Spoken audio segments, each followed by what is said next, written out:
Salut à vous. On revient avec une prochaine vidéo qui va porter maintenant sur la section 9 du cinémat. En bout de ligne, vous allez voir que dans celle-ci, on va parler des nombres décimaux.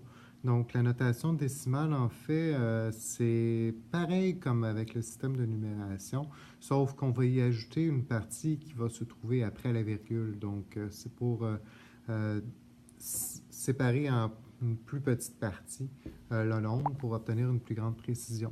Donc, si on regarde dans le tableau qu'on a là, on voit vraiment que la partie décimale se trouve après la virgule. Donc, si je vous le situe plus précisément là, pour vous aider, on parle de ça ici. Là. Ça, là, ici, là, c'est la fameuse virgule dont je vous parle.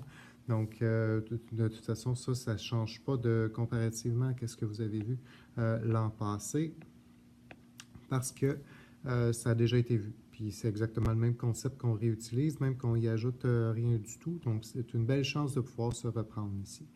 Ce que je veux vous amener à peut-être vous concentrer, là, c'est les fameux termes qu'on retrouve à chacune des valeurs de position. Donc, comme avec le système de numération avec les nombres entiers, donc la partie entière, on a des noms qui sont reliés avec les valeurs. Donc, si on parle tout de suite après les virgules, donc la plus grosse partie des trois qu'on a dans notre tableau ici, là, ce qu'on va observer, c'est la valeur des dixièmes. Par la suite, la deuxième qu'on va retrouver, ça va être les centièmes et ensuite les unités de millième. Je vous demanderai de juste porter votre attention là, sur le nombre qu'on va, en fait, le chiffre qu'on va placer tout de suite après la virgule.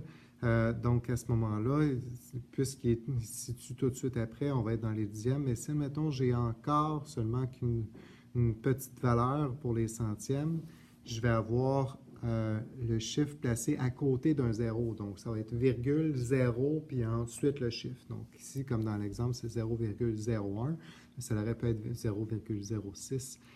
Donc, ça a aussi une valeur de quantité, tout comme n'importe quelle partie. Puis là, le meilleur moyen, le meilleur exemple que vous pouvez avoir, c'est l'argent, parce que lorsqu'on parle de, mettons, 75 sous, ça va être une valeur de... Oups, je n'avais pas remis le crayon.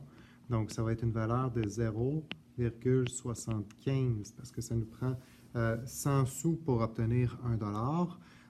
Donc, à ce moment-là, le 7 vaut 7 dixièmes, puis le 5 vaut 5 centièmes. Mais on peut mettre les deux ensemble en disant 75 centièmes. C'est plus facile à dire comme ça, là, parce qu'on fait un regroupement. Donc, même chose qu'avec le système de numération, c'est le même principe, on fait des regroupements de la même manière. Je voulais aussi vous parler, bon, OK, on a parlé pour cette partie-là. Je pense que ce qui serait, je vais juste y aller à retour à la place, là, je pense que ça va être plus rapide. Donc, ce que je voulais vous montrer maintenant, pour finir, c'est la partie où est-ce qu'on va parler de fractions. Parce que lorsqu'on parle de la partie décimale, puisque comme je l'ai dit il n'y a pas très très longtemps, lorsque je parle d'après les virgules, je vais obtenir une valeur que je peux mettre en fraction. Parce que pour obtenir le nombre entier, ce dernier-là, puisqu'on est en base 10, va être capable de se diviser en 10 parties égales. Fait que, par exemple, tout de suite après les virgules, quand on est avec les dixièmes, on va avoir la valeur en fraction qui est des dixièmes. Donc, à ce moment-là, mettons, j'ai un 9 vis-à-vis, comme là dans l'exemple, un 9 vis-à-vis cette partie-là, je vais avoir 9 dixièmes. Il m'en manquerait un pour faire l'entier. Il va arriver parfois, par contre, que si tu... oups. Oui, bravo. Hey. Ah. Il va arriver parfois, lorsqu'on va regarder notre ordre, que si je suis vers une valeur plus petite, comme là ici on a 901 qui est millième, donc 901 millième, Ça va m'en prendre 1000 petites parties qui sont en millième, donc 1000 fois le 1 millième pour obtenir ma valeur unitaire, donc ma valeur de 1 entier. Puisque c'est comme ça, c'est automatique que ça va m'en prendre 10 des centièmes pour obtenir 1 dixième, puis ça va m'en prendre 100 automatiquement à ce moment-là pour obtenir 1 unité. Donc, il faut vraiment comprendre que c'est comme des boîtes, une boîte dans une boîte dans une boîte. Donc, on a 10 petites boîtes dans une plus grosse boîte, puis ensuite, de celle-là, j'en ai encore 10 qui rentrent dans mon autre plus grosse boîte pour obtenir par après encore 10 fois pour obtenir mon unité.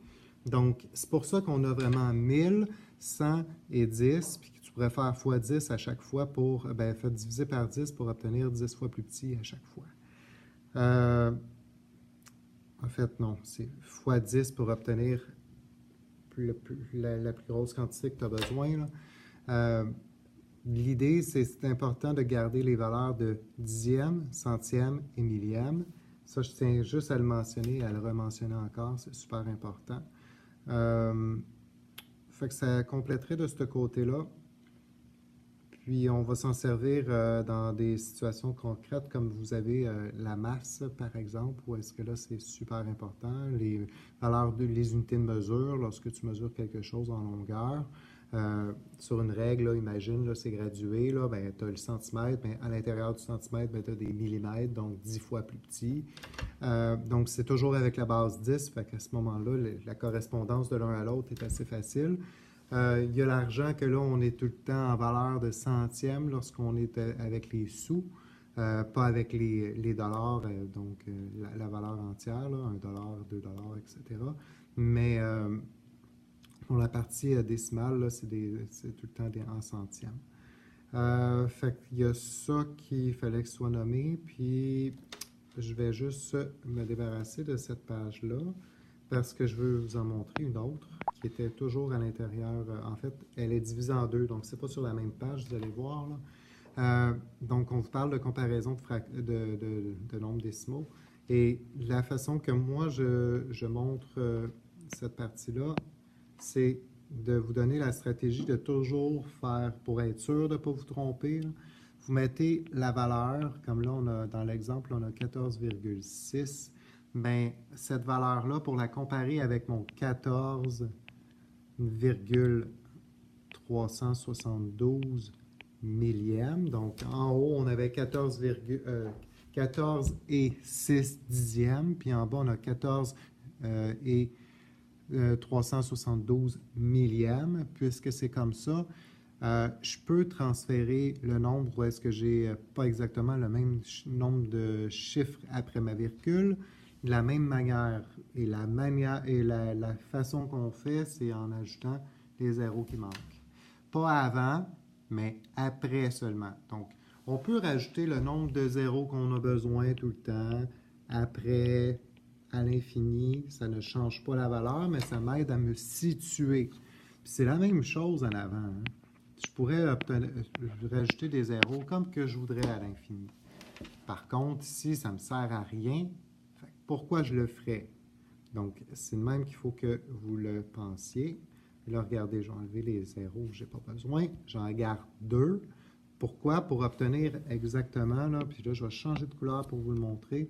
1, 2, 3. Fait que là, regardez, là, c'est beaucoup plus facile à comparer. J'ai 14 comme valeur entière, ça ne change pas. Puis de l'autre côté, ben, j'ai 600 comparativement à 372. Hey, je le sais automatiquement. C'est lequel des deux nombres qui est le plus gros? Donc, même si au départ, j'avais juste un 6 après la virgule, c'est quand même 600, donc 14,6, qui va être mon plus gros nombre entre les deux. Le plus gros nombre décimal va être celui-là et non l'autre. Donc, pour éviter de tomber dans le piège, c'est le meilleur truc qu'on peut utiliser, c'est d'ajouter les zéros selon le nombre qu'on a besoin. Donc, ça fait le tour pour ça. Puis, La stratégie d'utiliser la droite numérique aussi, c'est drôlement favorable, en fait, là. Puis la raison, c'est que tu peux te situer plus facilement. Mettons, tu as une valeur entière. Là, ici, on te donne dans l'exemple 8 puis 10, mais moi, je vais prendre autre chose. Là. Ça, mettons, moi, j'ai 10, puis j'aurais 7. Bien là, je sais que j'ai des valeurs entières aussi entre. Donc, l'important, c'est d'aller mettre ces deux valeurs-là entières, parce que là, j'en ai passé deux, donc j'ai le 8 puis j'ai le 9, à peu près à égale, mais du mieux que tu peux, là, à égale distance. Puis à l'intérieur de ça, ben là, tu vas venir rajouter tes petites lignes pour obtenir ta séparation que tu as en 10. Donc, 1, 9 et 10. Bon. Donc, tu sais que de passer de 7 à 8, tu vas obtenir, admettons, ici, à ce moment-là, 7,4. Ben, c'est comme l'effet du microscope, donc, ou le zoom, là, le zoom sur la tablette. Là. Le microscope, c'est en science là, quand tu veux regarder les microbes, par exemple. Donc, tu pourrais aller zoomer entre les lignes, puis là, te rajouter encore, séparer encore en 10 petites lignes, comme on t'a montré ici. OK? Pour être capable de situer l'autre valeur qui est des centièmes. Puis tu aurais pu refaire encore la même chose avec les millièmes. Comme si on avait été zoomé le 8,25. Là. Puis là, entre le 8,25 puis le 8,26, tu zoomes à cet endroit-là, tu refais encore 10 petites lignes, puis tu aurais pu retrouver tes millièmes encore une fois pour encore mieux te situer avec précision.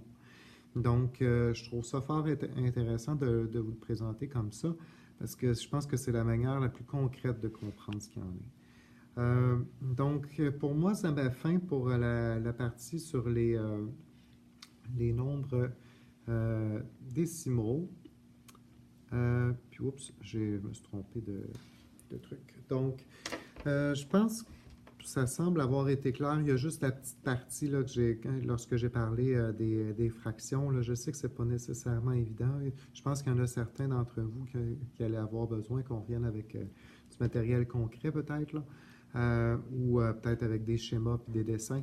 Mais il y a toujours moyen d'y arriver, vous le savez, puis c'est important de venir me voir si vous ne comprenez pas.